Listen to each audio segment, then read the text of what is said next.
Olá! Seja muito bem-vindo ao nosso canal. Aqui você encontra reflexões poderosas e acessíveis sobre as Escrituras, explorando cada capítulo da Bíblia com atenção e clareza. É uma alegria ter você conosco nessa jornada de aprendizado e crescimento espiritual.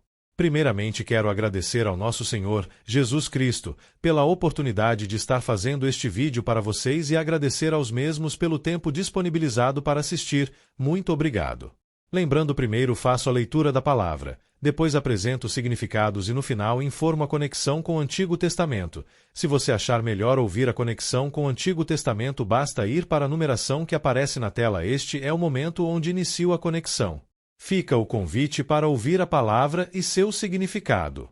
O primeiro capítulo da Epístola aos Hebreus abre uma das obras teológicas mais profundas e imponentes de todo o Novo Testamento, estabelecendo de forma imediata e monumental a supremacia absoluta de Jesus Cristo. Escrita para crentes judeus que enfrentavam a tentação de recuar ao antigo sistema sacrificial devido à perseguição, esta introdução contrasta as revelações parciais e fragmentadas que Deus deu no passado por meio dos profetas com a sua revelação final, perfeita e definitiva na pessoa do Filho. O autor sagrado delineia a identidade divina de Cristo como o herdeiro de todas as coisas, o Criador do universo e o resplendor da glória de Deus, demonstrando, por meio de uma série rigorosa de citações do Antigo Testamento, que o Messias é infinitamente superior aos anjos, os quais, longe de serem divinos, são apenas espíritos ministradores a serviço daqueles que hão de herdar a salvação. Se este conteúdo te edificam, inscreva-se agora no canal e ative o sininho para não perder nossos próximos vídeos. E mais, compartilhe este vídeo com seus amigos e familiares para que juntos possamos espalhar a palavra de Deus e inspirar vidas ao redor do mundo. Prepare-se para mergulhar nesse relato impactante, que nos confronta com a fragilidade da natureza humana e a justiça divina. Não esqueça, inscreva-se no canal, compartilhe, deixe o seu comentário e seu like no vídeo. Pois ao fazer isto a plataforma irá identificar que o conteúdo tem uma certa relevância e indicará para outros usuários com perfil semelhante ao seu. Vamos iniciar a leitura da palavra e depois os esclarecimentos. Versículos Hebreus 1 do livro de Hebreus da Bíblia. Jesus Cristo é o Filho de Deus. Há muito tempo Deus falou muitas vezes e de várias maneiras aos nossos antepassados por meio dos profetas. 2 Mas nestes últimos dias falou-nos por meio do Filho, a quem constituiu o herdeiro de todas as coisas e por meio de quem fez o universo. 3 O Filho é o resplendor da glória de Deus e a expressão exata do seu ser, sustentando todas as coisas por sua palavra poderosa. Depois de ter realizado a purificação dos pecados, ele se assentou à direita da majestade nas alturas. Cristo é superior aos anjos. 4 Tornando-se tão superior aos anjos quanto o nome que herdou é superior ao deles. 5 Pois a qual dos anjos Deus alguma vez disse, Tu és meu filho, eu hoje te gerei? E outra vez, eu serei seu pai, e ele será meu filho. 6 E ainda, quando Deus introduz o primogênito no mundo, diz, todos os anjos de Deus o adorem.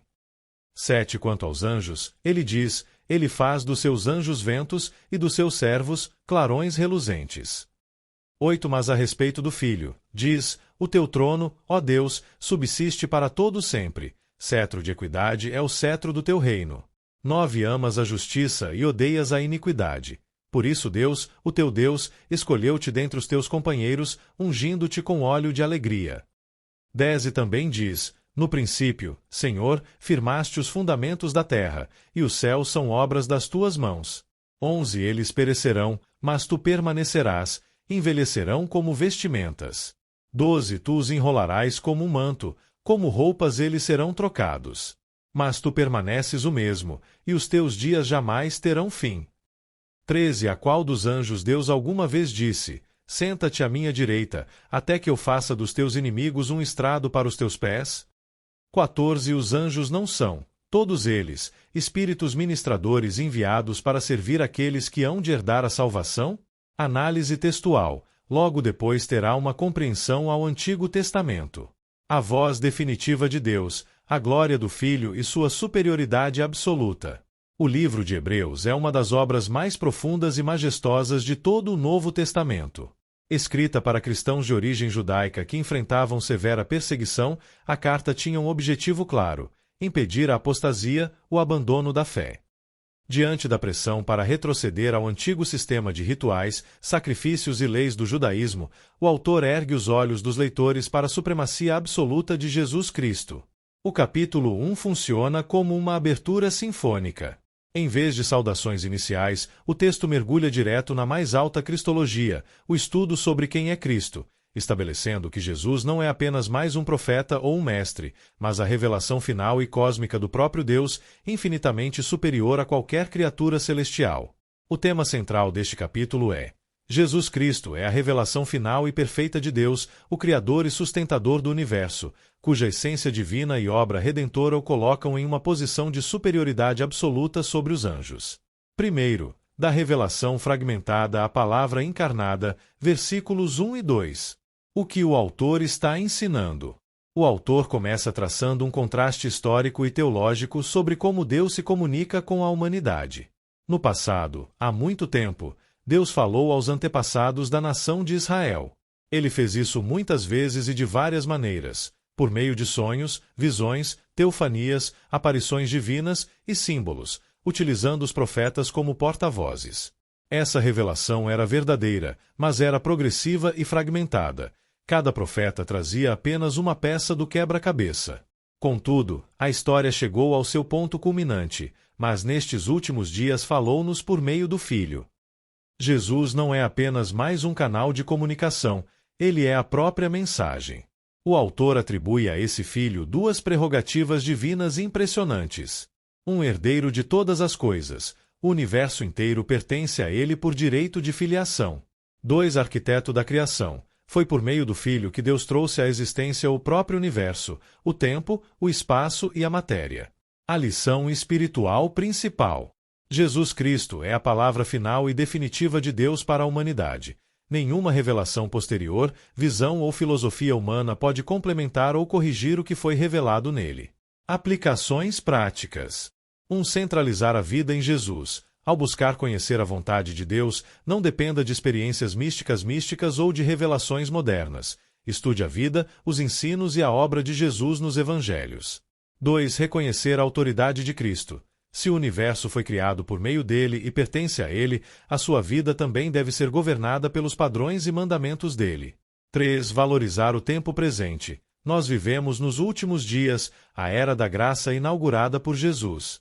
Aproveite o privilégio de ter acesso total à revelação completa de Deus. Compreensão no Antigo Testamento. Essa transição da palavra dos profetas para a autoridade do Filho cumpre o que o próprio Moisés havia previsto no deserto em Deuteronômio 18:15. O Senhor, o seu Deus, levantará do meio de seus próprios irmãos um profeta como eu, ouçam-no. Jesus é o cumprimento definitivo dessa promessa. Segundo, o resplendor da glória e o trono da majestade. Versículo 3. O que o autor está ensinando? O versículo 3 é uma das descrições mais densas sobre a divindade de Cristo na Bíblia. O autor usa duas metáforas visuais poderosas para explicar a relação entre o Pai e o Filho. O resplendor da glória de Deus. Assim como os raios de sol são inseparáveis do próprio sol e manifestam a sua luz na terra, Jesus manifesta perfeitamente a glória invisível do Pai. A expressão exata do seu ser. A palavra grega usada aqui, charakter, refere-se à marca deixada por um carimbo ou sinete na cera quente. Jesus é a impressão exata, o decalque perfeito da essência de Deus. Quem olha para o Filho, vê o Pai. Longe de ser um personagem passivo na história, Jesus está ativamente sustentando todas as coisas por sua palavra poderosa, impedindo que o cosmos colapse no caos. O texto muda rapidamente da cosmologia para a redenção. Após realizar a purificação dos pecados, sua obra substitutiva na cruz, Jesus assumiu a posição de máxima honra e autoridade do universo. Ele se assentou à direita da majestade nas alturas. O fato de estar assentado prova que o seu trabalho de sacrifício foi totalmente concluído, ao contrário dos sacerdotes humanos que permaneciam sempre de pé no templo. A lição espiritual principal. Jesus é Deus em termos humanos, o sustentador ativo do universo que acumulou as funções de Criador e Salvador ao pagar a dívida do nosso pecado. Aplicações práticas. 1. Confiar no poder sustentador. Se a palavra de Jesus sustenta as galáxias e as leis da física no lugar, ele é plenamente capaz de sustentar a sua vida, a sua mente e a sua família no meio das maiores tempestades. 2. Descansar no perdão total. Jesus purificou os seus pecados e sentou-se. A obra está feita. Não viva sob o peso da culpa ou tentando comprar o perdão de Deus por meio de penitências. Descanse no sacrifício perfeito da cruz. 3. Adorar ao Cristo exaltado. Não enxergue Jesus apenas como o bebê na manjedoura ou o místico histórico da Galileia. Adore-o como Rei glorificado que governa o universo agora. Compreensão no Antigo Testamento. A imagem de Jesus assentando-se à direita de Deus é a citação direta do Salmo 110:1, o versículo do Antigo Testamento mais citado em todo o Novo Testamento. Disse o Senhor ao meu Senhor: senta-te à minha direita, até que eu faça dos teus inimigos um estrado para os teus pés. 3. A supremacia sobre os anjos e o trono eterno. Versículos 4 a 12. O que o autor está ensinando? No primeiro século, havia uma tendência perigosa de veneração e culto aos anjos, considerados por muitos como os intermediários supremos entre Deus e os homens. O autor desconstrói esse erro metodicamente, provando que Jesus é infinitamente superior aos anjos. Para isso, ele inicia uma série de citações do Antigo Testamento que funcionam como um julgamento comparativo. O nome superior, versículo 5-6. Deus nunca chamou um anjo de filho no sentido de herdeiro gerado. Salmo 2, 2 Samuel 7. Pelo contrário, quando o primogênito entra no mundo, a ordem divina é: todos os anjos de Deus o adorem. Criaturas não recebem adoração, somente o Criador. A natureza das criaturas. Versículo 7. Os anjos são criados como servos mutáveis, transformados em ventos e clarões reluzentes, chamas de fogo, para cumprir ordens rápidas. A natureza do Filho. Versículos 8-9. A respeito do Filho, o próprio Deus declara: o teu trono, ó Deus, subsiste para todo sempre. Jesus é chamado explicitamente de Deus pelo Pai. Seu governo é marcado pela equidade, amor à justiça e ódio à iniquidade, o que resultou na sua unção com óleo de alegria. A imutabilidade do Criador. Versículos 10 de dezembro. Citando o Salmo 102, o texto afirma que Jesus lançou os fundamentos da terra. O universo físico vai envelhecer e ser trocado como uma roupa velha que se enrola, mas tu permaneces o mesmo, e os teus dias jamais terão fim. A lição espiritual principal. Os anjos são súditos criados que prestam adoração. Jesus é o Rei Criador, imutável e eterno, cujo trono jamais será abalado pelas mudanças da história. Aplicações práticas. 1. Blindar-se contra o misticismo herético. Não busque contato, orações ou revelações através de anjos, arcanjos ou mentores espirituais. Nosso único mediador e objeto de adoração é Jesus Cristo. 2. Ancorar-se na imutabilidade de Cristo. Em um mundo onde tudo muda rapidamente, tecnologia, governos, saúde, relacionamentos, firme sua segurança naquele que permanece o mesmo ontem, hoje e para sempre. 3. Amar o que Jesus ama. Avalie se o seu caráter reflete o governo de Cristo. Você ama a justiça e odeia a iniquidade, o pecado, na sua rotina diária? Compreensão no Antigo Testamento. A declaração do versículo 8 é uma transcrição direta do Salmo 45:6-7, um salmo real e messiânico que celebrava o casamento do rei, mas que apontava profeticamente para o trono divino e eterno do Messias. 4. Espíritos servidores a serviço dos herdeiros, versículos 13 e 14. O que o autor está ensinando? O autor fecha o primeiro capítulo com um golpe final na exaltação exagerada dos seres celestiais. Ele repete a pergunta retórica: a qual dos anjos Deus prometeu a vitória absoluta de fazer dos inimigos um estrado para os pés? A resposta é óbvia: a nenhum deles. Essa promessa de triunfo cósmico pertence exclusivamente ao Messias assentado à direita do Pai. Então, qual é o papel real dos anjos na economia de Deus? O autor define a função deles de forma cirúrgica e consoladora. Os anjos não são, todos eles, espíritos ministradores enviados para servir aqueles que hão de herdar a salvação. V. 14. Em vez de os cristãos servirem ou adorarem os anjos, são os anjos que operam nos bastidores do mundo invisível como servos de Deus enviados para abençoar, proteger e assistir os seres humanos que aceitaram a salvação em Cristo. A lição espiritual principal. Os anjos não ocupam o topo da hierarquia espiritual de adoração. Eles são assessores invisíveis de Deus focados em cooperar com o bem-estar eterno dos salvos. Aplicações práticas. 1. Agradecer pelo cuidado invisível. Embora não devamos orar aos anjos, podemos louvar a Deus pelo exército celestial que Ele envia para nos livrar de perigos físicos e espirituais que nós sequer tomamos conhecimento. 2. Viver com a dignidade de um herdeiro. Lembre-se da sua identidade em Cristo. Você é um herdeiro da salvação. Não viva de forma derrotada, mendigando a aprovação do mundo ou cedendo ao medo. O próprio céu está mobilizado em favor da sua caminhada espiritual. 3. Focar no foco correto. Se os próprios anjos gastam a sua existência servindo aos propósitos de Cristo e cuidando da Igreja, o nosso foco deve ser exatamente o mesmo: servir ao Senhor e apoiar os irmãos. Compreensão no Antigo Testamento.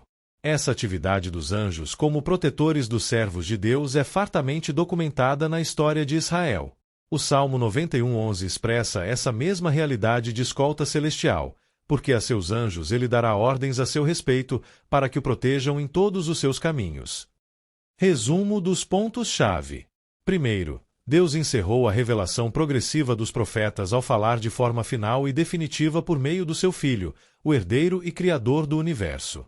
Segundo, Jesus é a tradução exata do ser de Deus e sustenta o cosmos com sua palavra, tendo assumido o trono após concluir a purificação dos nossos pecados na cruz. Terceiro, Cristo é infinitamente superior aos anjos, pois enquanto estes são criaturas servas imutáveis, o Filho é chamado de Deus, possui um trono eterno e permanece imutável enquanto o universo envelhece. Quarto, o destino final de Jesus é ver todos os seus inimigos derrotados, enquanto os anjos atuam como espíritos servidores enviados por Deus para cuidar dos seres humanos que herdam a salvação. Reflexão espiritual final. Hebreus 1 nos puxa para fora da mediocridade espiritual e nos coloca diante do Cristo cósmico. Às vezes, o nosso erro é diminuir o tamanho de Jesus na nossa mente. Nós o transformamos em um mero solucionador de pequenos problemas cotidianos ou em uma figura histórica distante. Quando os leitores originais desta carta leram essas palavras, eles estavam prestes a desistir da igreja porque a pressão do mundo estava insuportável. O autor não lhes dá um abraço de condolências, ele lhes dá uma visão da grandeza de Jesus. É como se ele dissesse: para quem vocês pensam em voltar? Para os rituais velhos? Para o culto aos anjos? Olhem para o trono. O homem que morreu por vocês na cruz é o Deus que comanda as estrelas. Que essa mesma verdade realinhe o seu coração hoje. Se o seu Salvador é o resplendor da glória do Pai, a expressão exata do seu ser e aquele que governa acima de qualquer força celestial ou terrena, você não tem o direito de caminhar pelo mundo como um derrotado. Os céus estão sob o comando dele. O pecado que afastava você de Deus já foi purificado. Descanse na imutabilidade daquele que não muda quando seu mundo vira de cabeça para baixo.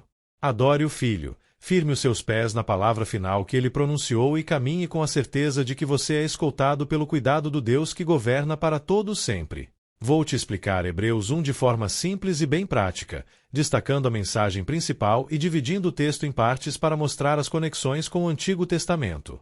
Tema central: a supremacia absoluta e a divindade cósmica de Jesus Cristo, como o Filho rasga a história para se revelar como a palavra final de Deus, superando completamente os profetas e os anjos na criação, no governo e na redenção do universo. Primeira parte: a palavra final e a identidade cósmica do Filho. Versículos 1-3. Versos 1-2. Há muito tempo Deus falou, por meio dos profetas, mas nestes últimos dias falou-nos por meio do Filho. Significado: o autor abre esta carta, que funciona como um grande sermão, comparando duas eras de revelação. No Antigo Testamento, Deus falou de forma fragmentada, muitas vezes, e por figuras, sombras e sonhos, várias maneiras, através dos profetas. Agora, a revelação atingiu seu ápice e ponto final. Deus falou na pessoa do seu próprio Filho. Jesus não é apenas mais um profeta. Ele é o dono da casa, o herdeiro de tudo e o próprio arquiteto através de quem o tempo e o espaço foram criados. Verso 3. Versículo-chave: o Filho é o resplendor da glória de Deus e a expressão exata do seu ser, sustentando todas as coisas por sua palavra poderosa. Significado: uma das declarações teológicas mais densas de toda a Bíblia sobre quem é Jesus. O autor usa duas metáforas fortes. Um resplendor. Assim como é impossível separar o sol dos seus raios de luz, é impossível separar Deus de Jesus. Jesus é a própria luz da glória de Deus brilhando na terra. 2. Expressão exata. No grego, a palavra é character, o carimbo ou cunho usado para gravar uma imagem idêntica nas moedas. Jesus é a cópia exata, a própria imagem visível da essência invisível de Deus. Ele não está de braços cruzados. Ele mantém o universo funcionando e coeso pelo poder da sua palavra. E, após realizar a limpeza espiritual da humanidade, purificação dos pecados, na cruz, reassumiu o posto máximo de autoridade, assentou-se à direita da majestade. Ligação com o Antigo Testamento. Toda essa descrição ecoa a teologia da criação em Gênesis 1, onde Deus cria tudo pelo poder da sua palavra, e disse Deus.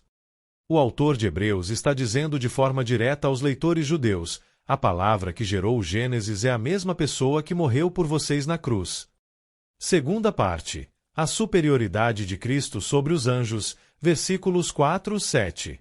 Versos 4, 5. Tornando-se tão superior aos anjos quanto o nome que herdou. Tu és meu filho, eu hoje te gerei. Significado. No primeiro século, muitos judeus tinham uma fixação ou até mesmo uma devoção exagerada por anjos, enxergando-os como os maiores intermediários entre Deus e os homens. O autor desconstrói isso mostrando que Jesus está em um patamar infinitamente superior.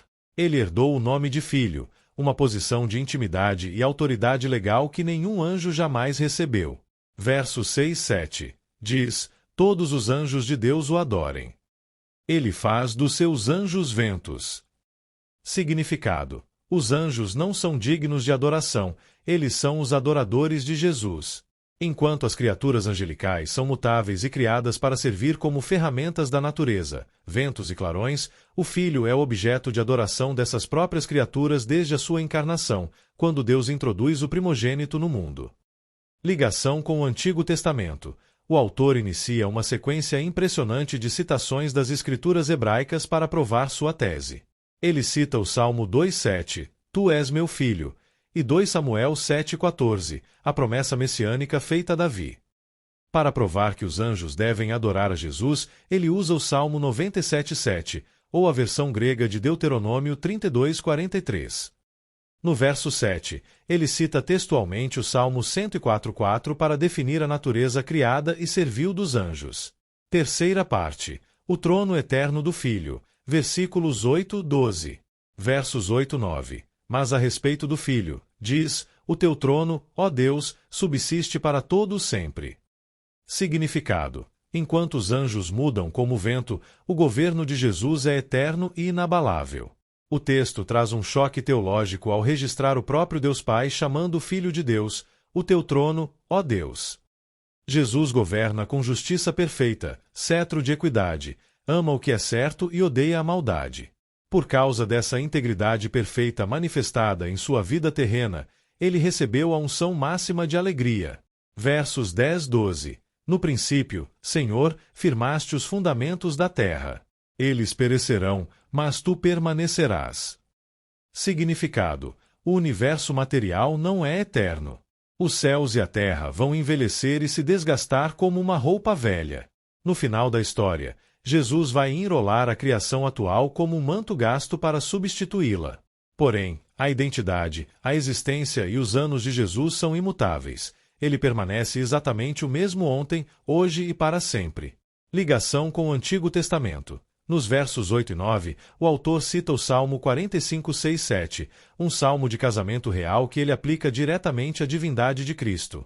Nos versos 10 a 12, a citação vem do Salmo 102, 25, 27. No Antigo Testamento, o Salmo 102 é uma oração explícita a Yahvé, o Senhor Deus de Israel. Ao aplicar esse texto diretamente a Jesus, o autor afirma, sem deixar nenhuma margem de dúvida, que Jesus Cristo é o Jeová do Antigo Testamento manifestado em carne. Quarta parte. A posição de vitória e a função dos anjos. Versículos 13 e 14. Verso 13. Senta-te à minha direita, até que eu faça dos teus inimigos um estrado para os teus pés. Significado. Mais uma vez, o autor desafia a audiência. Qual anjo recebeu o convite para reinar ao lado do Pai? Nenhum. Jesus ocupa a posição de honra e aguarda o desfecho final da história, onde absolutamente todas as forças rebeldes e inimigas do mundo serão completamente derrotadas e colocadas debaixo da sua autoridade, como um estrado onde se apoiam os pés. Verso 14. Os anjos não são, todos eles, espíritos ministradores enviados para servir aqueles que hão de herdar a salvação. Significado: a verdadeira função dos anjos é definida. Eles não são reis, não são salvadores e não devem ser o centro da nossa atenção espiritual. Eles são servidores públicos espirituais, espíritos ministradores. A missão deles é trabalhar nos bastidores do mundo invisível, enviados por Deus para cuidar, proteger e servir os seres humanos que foram salvos por Jesus, os herdeiros da salvação. Ligação com o Antigo Testamento. O verso 13 cita o Salmo 110:1, o versículo do Antigo Testamento mais citado por todo o Novo Testamento. Esse salmo davídico aponta para a seção celestial do Messias vitorioso. A dinâmica dos anjos servindo aos santos no verso 14 lembra passagens como o Salmo 91:11, porque aos seus anjos dará ordem a teu respeito, para te guardarem em todos os teus caminhos. Resumo geral. Sobre a revelação e a pessoa de Jesus. Jesus Cristo não é apenas uma evolução do pensamento religioso ou mais um mestre da fé. Ele é a comunicação final, perfeita e definitiva de Deus para a humanidade. 2. O Filho possui a mesma essência, divindade, eternidade e poder do Deus Pai, sendo o Criador e o sustentador ativo de toda a mecânica do universo. Sobre a hierarquia espiritual e o mundo invisível. Jesus é infinitamente superior aos anjos. Os anjos são criaturas criadas para servir e adorar ao Filho, enquanto Cristo possui um trono eterno e imutável de governo. 2. O foco da espiritualidade cristã deve ser única e exclusivamente Jesus. Os anjos trabalham como servos ocultos em favor daqueles que foram salvos na cruz. Sobre a vitória final e a redenção. A obra da cruz foi completa e eficaz para efetuar a limpeza total dos nossos pecados, elevando Jesus ao posto de autoridade máxima sobre a história. 2. Toda a criação material passará por uma transformação e envelhecerá, mas Cristo permanece absolutamente imutável e vitorioso sobre todos os seus inimigos. Mensagem central. Jesus Cristo é a revelação exata e definitiva de Deus, o Criador imutável do universo, superior a todos os anjos e assentado em glória eterna após purificar os nossos pecados na cruz. Aplicação prática hoje. Primeira, pare de buscar novas revelações ou misticismos esquisitos. O verso 2 deixa claro que Deus já nos deu a sua palavra final através de Jesus. Se alguém aparecer com uma profecia, um sonho ou uma doutrina nova que não esteja alinhada ou que tente ir além do que Jesus ensinou e viveu, rejeite na hora. Tudo o que você precisa saber sobre o coração de Deus, sobre a vida e sobre a salvação já foi perfeitamente revelado em Cristo. Foque no Evangelho. Segunda, olhe para Jesus se você quiser saber como Deus é. O verso 3 diz que Jesus é a expressão exata do seu ser. Se você tem medo de Deus, acha que ele é um tirano cruel ou um juiz indiferente, olhe para os passos de Jesus na terra. Veja como ele acolheu os pecadores, curou os enfermos, consolou os aflitos e deu a própria vida na cruz. Deus é exatamente assim. Conhecer Jesus é tirar a máscara do medo e entender o amor do Pai. Terceira, descanse o seu futuro no poder de quem sustenta o universo.